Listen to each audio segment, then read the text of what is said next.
d'une fonctionnalité que l'ancien modèle, le Note 11 a, que A7 Pro n'a pas. Il vient aussi d'une technologie qu'on a trouvée sur les anciens téléphones Xiaomi, un Air Blaster.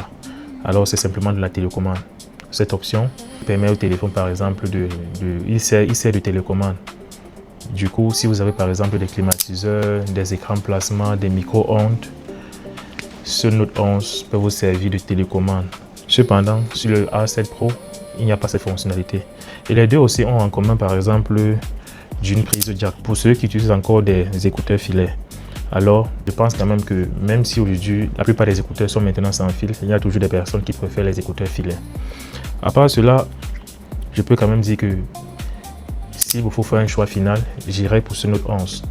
Par exemple, même si celui-ci a 4 ans de plus que lui, il demeure toujours plutôt performant. Un meilleur capteur, 50 mégapixels au lieu de 13 mégapixels. Un écran AMOLED au lieu d'un écran LCD. Et en termes de taux de rafraîchissement, je ne vois pas la différence. 90, 120, pas de différence. Les deux sont fluides. Et en plus, la seule chose que je regrette, c'est que celui-ci, mon unité ici, vient avec 64 Go, tandis que celui-ci vient avec 128 Go.